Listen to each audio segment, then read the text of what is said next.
Time for some Cowboys rumors, and we're going to begin with who else but one Earl Thomas. Does Mike McCarthy not want to bring E.T. to Big D? I'm not sure this is 100% the case, but I feel pretty good about it. I think this is 3 stars. I do think there are at least some concerns from McCarthy and others within the organization about bringing in Earl Thomas. And it has nothing to do with the player on the field. On field, when he's not going rogue and doing his own thing, he remains a top-end safety. But the whole going rogue thing is part of this, you know? Earl is not been a good teammate in Baltimore, and that is significantly concerning because you have the Dallas Cowboys, the Seattle Seahawks, and the Ravens. 2 of those teams, the ones that Earl's been on, Seattle and Baltimore, normally regarded as some of the smarter organizations in the NFL. The Ravens went 14-2, and they decided, our big free agent signing last year, he's too much of a problem. His own teammates voted to kick him off the team. That is significant. There has been a litany of issues this year with Earl Thomas. And honestly, there's not enough space on screen to ever fully describe what exactly went on with him and his brother and his wife catching him cheating in the orgy thing and pointing the gun on him. It was one of the weirdest stories in a very weird 2020. And then I think the problem for Baltimore, though, was not the incident itself, is that he never told the team about it. That's not something that the organization likes. And then, of course, more importantly, he got in a fight with a teammate and punched him. That does not go over well, plus missing meetings, plus just going rogue on the field, doing whatever he felt like. And, of course, he also flipped off Pete Carroll. And speaking of Pete Carroll, by the way, his GM in Seattle is John Schneider. McCarthy and Schneider were tight in Green Bay. They got along well. I believe they're still friends. I would very confidently say McCarthy probably asked John Schneider about Earl Thomas. I don't think that there were good reviews from Seattle towards the Cowboys on that one, and I think Schneider would have been honest with Mike McCarthy on that one. The issue here in terms of, all of that, it's on the field, right? That's where you want Earl Thomas because you got Xavier Woods, and I'll make this one I know a bunch. You'll see a split safety. Look, don't get too caught up in your typical strong safety, box safety.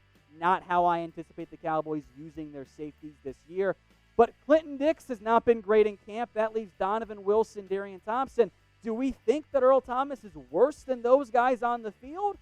I don't think anyone believes that. I'm sure there's someone out there. Maybe Darian does and his family does. But the problem becomes off the field. And Mike McCarthy has, and with Rob Davis as well, kind of his right-hand guy, they've made a big deal about locker room and chemistry and all of that. And maybe they think they're close. And because they're close, they want to go and add one more player. They would rather not risk jeopardizing that locker room if, of course, the Cowboys choose not to sign him. As of right now, E.T. is not yet signed with the Dallas Cowboys, and there is some potential, if you believe Jerry Jones, interest in there. So I want you guys in the comments, and if you get the ad break here, perfect time to go do it. It'll be the pinned comment. What is the percent chance that the Cowboys sign Earl Thomas? Let's go to linebacker now. Jaylon Smith, as we drink the Kool-Aid today. Is the position change working?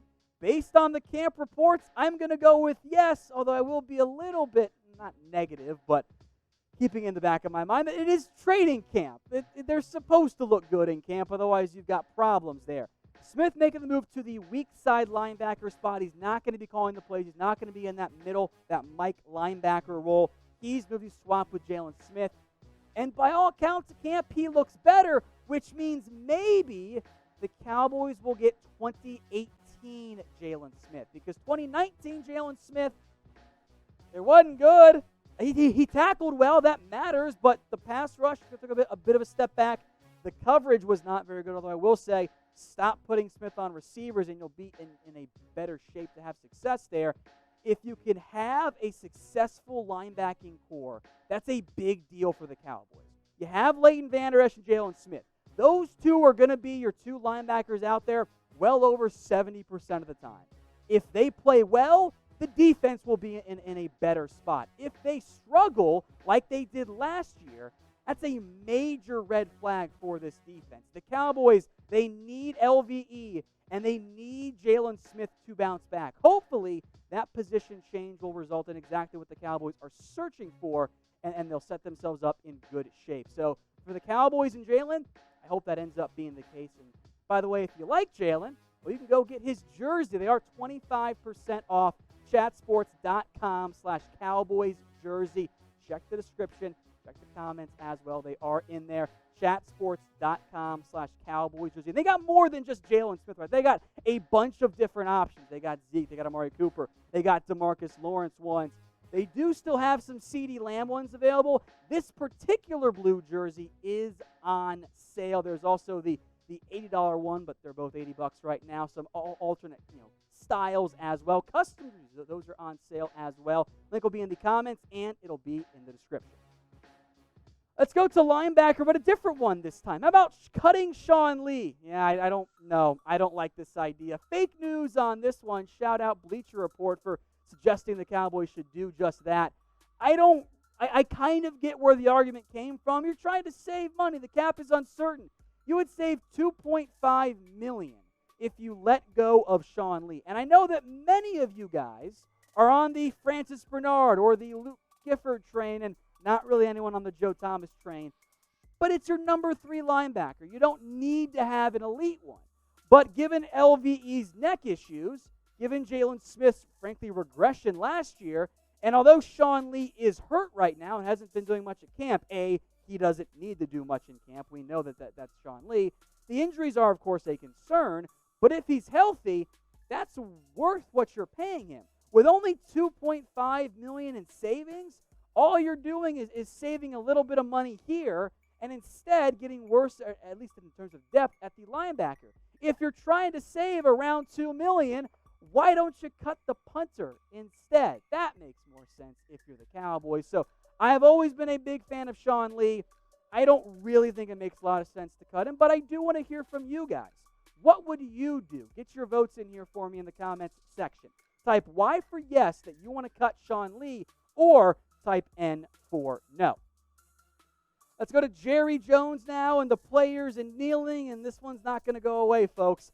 I'm going to give this one 2 stars, and I will sit on the middle in terms of the stars, just like Jerry Jones is doing right now. Now, he's been getting criticized for the comments he made the other day, which are the exact same comments he made like 2 weeks ago, but, it's outrage over everything here.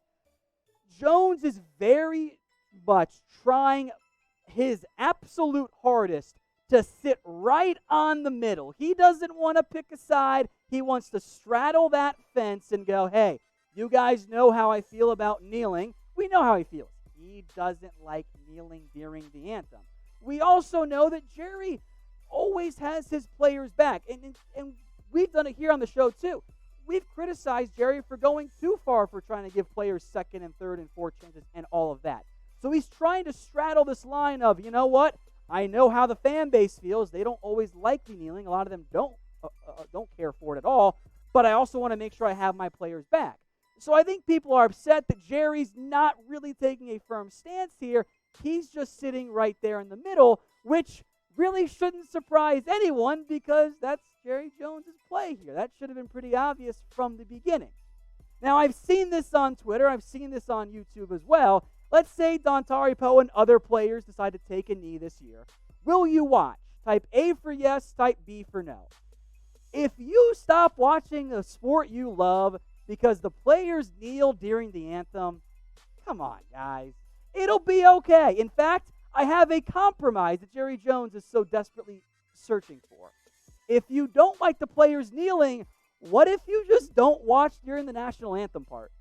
What if you just skip that part and as soon as kick, that's when you can turn it on? So if they kneel, I'm going to watch. Just one idea for you. I do see almost all A's coming in here in the comments section.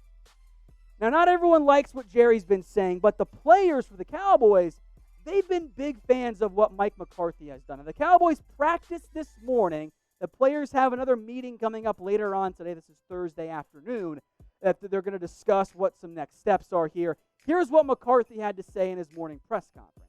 I have to be honest, it's hard to sit here and to think and I have to talk about football today especially with everything that's going on in our country. More from McCarthy. The term I struggle with right now is we all feel sports is a great escape for tough times in our society, and it's supposed to be the entertainment. But you can't escape what's going on right now. I think that's pretty much spot on from McCarthy. I think he absolutely nailed that one there. So the Cowboys did practice today. They've been very supportive of what McCarthy has said so far. Hopefully that dialogue and that growth process continues for the Cowboys and for all the players as well. Let's go now to some trade discussion. How about trading away Jourdan Lewis? Now, before you get mad at me, because I know how you guys feel about Jourdan Lewis, it's 1 star, all right? I am a founding member of the team of hashtag Free Jourdan. I firmly believe that is a good thing for the Cowboys. You know the drill. Put it in the comments section.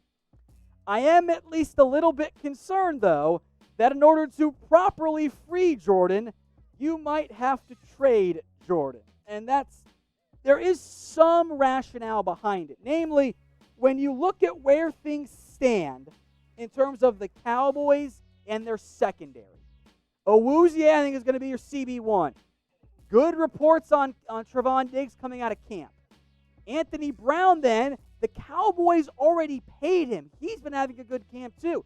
Jourdan Lewis has now been out for a week with an ankle issue. While the rest of these corners are impressing, Lewis does not have much of a chance. So now I think he's CB4 right now. And he'll probably get on the field because I don't think you're going to use, only 3 corners and you'll rotate some guys in, all of that. There is some trade value, though, for Jourdan Lewis. In the end, my preference about not trading away Lewis is because let's say you get a 4th or a 5th round pick at best. I would actually rather have 1 more year of quality cornerback depth. So I want to keep Jourdan. I'd love for this new coaching staff and regime to fully give him a true shot. I would love to have Jourdan freed. Again, put it in their hashtag Free Jourdan. But the Cowboys have made it clear time and time again. Anthony Brown worked ahead of him last year. He got hurt. And then as Anthony Brown was getting healthier, they started to turn back before he was out for the rest of the year, and they paid Anthony Brown. Those guys are both nickel corners. I don't feel great about Jourdan Lewis's long-term outlook with the Dallas Cowboys. Let's go to a different type of, I call it sect. Maybe that's a good term for it. How about 85 Hive and Noah Brown? Is he going to make the team? I'll give this one 2 stars. I think there is a real chance for Brown to make this roster. I put him on the practice squad, but since then, at least in my most recent 53-man roster projection, it's on the channel. Since then, he's had a couple nice showings in camp, and he is fighting for one of those last roster spots. Now, Brown does some things that I think all coaches appreciate. He is a solid for a receiver. Blocker, got a different type of build, can do some H-back type stuff if you need him to. The production as a receiver, though, never been that great. He also wasn't really used in that way, but he's been getting some deep looks, like some vertical looks in camp with Kellen Moore at the helm, truly, with McCarthy alongside of him. So it becomes a battle at wide receiver, right? You have your big 3. We'll talk about Cedric Wilson soon. I think he's in a pretty good shape to make this team. Devin Smith, Noah Brown, John Vay Johnson, Ventel Bryant. You technically have Tevin Jones and Aaron Parker on there too. There's a battle for wide receiver 5 and maybe wide receiver 6. I don't know exactly how many receivers the Cowboys will carry, but I do think Noah Brown has a legitimate shot to make this Cowboys team, which if he does, at least please some Cowboys fans out there. A negative note here, Mitch Hyatt was injured today, and I haven't heard any official word on just how severe the injury is, but he was carted off the field with an apparent right knee injury, which the Cowboys' offensive line, depth, at least at tackle, has already been pretty badly exposed this training camp period. Now you lose another option in Mitch Hyatt. It's not ideal. Smith and Collins and Irving have all been kind of banged up and missing some time and all of that, so Hyatt's gotten some chances. Brandon Knight, Wyatt Miller, Terrence Steele. Hyatt was working behind Steele and Miller from as near as I can tell. He wasn't going to make the roster. Maybe he was going to be a practice squad guy, but I think you might see Hyatt be placed on IR in the near future if that injury is indeed severe. Hey Cowboys fans, thanks for watching the Cowboys Report. If you haven't already, click right here to subscribe to our channel for all the best Cowboys coverage on the internet. That's news, rumors, highlights, mailbags, film studies, and a whole lot more. And I'm making your lives a little bit easier as well with the next Cowboys Report video right here.